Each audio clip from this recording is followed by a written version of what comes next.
Guys उद्या माझा result आहे आणि आज रात्री म्हणजे आज आहे 4 तारीख. 4 म्हणजे झाला ऑलमोस्ट 5 लागला आहे. मला भूक लागली आहे, मला मॅगीसाठी क्रेविंग होती आहे. मम्मी पप्पा झोपलेत, आवाज न करता मी मॅगी बनवते आहे. मी आफ्टर 1 मंथ मॅगी खाणार आहे बिकॉज माझं जिम चालू होतं, माझं डाएट चालू होतं. मी मॅगी खाणार, तर आज पण मॅगी बनवूया. 12:30 वाजतात काहीच. माझ्या मम्मी पप्पाला माहिती नाही मी मॅगी खाते आता.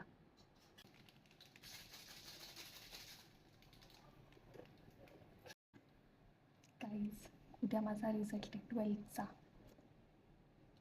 मला कळत नाही काय रिॲक्ट करू. मी एवढं टेन्शनमध्ये होते. मी सगळ्या फ्रेंड्सला मेसेज करते, गाईज मला टेन्शन आलं आहे, सगळ्यांची रूढ बोलते मी.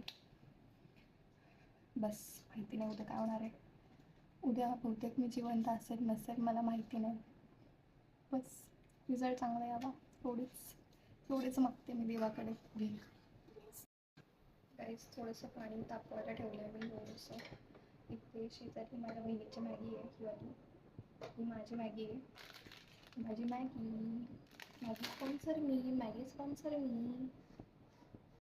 काहीच मी कोणत्या कॉन्फिडन्समध्ये आता रात्रीचे पावणे वाजले बाई. आणि 1 वाजता कोणती मॅगी बनवते बाई. म्हणजे टेन्शन घेतलं पाहिजे. टेन्शन आहे मला, पण ते दिसत नाही, ती वेगळी गोष्ट आहे. मला रिझल्ट चांगला नाही आला ना उद्या, माझे पप्पा लय मारतील मला. यार भीती वाटते. पिटणार नाही आहे. मम्मीने दिलेले पैसे मोबाईलच्या मागं ठेवलेत. उद्या रिझल्ट चांगलं नाही आलं तर हे पैसे पण गेले माझ्याकडनं आता. काही आता आपण मॅगी ठेवूया.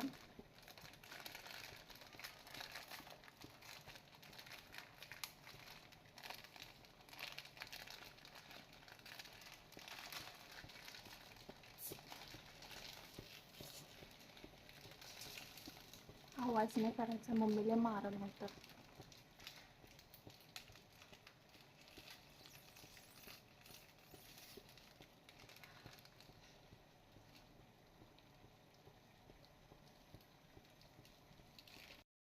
गाईस आता ही मॅगी आपण टाकून द्या आणि या पॅकेटमध्ये राहिली त्याच्या हातावर घ्यायची आणि टाकायची.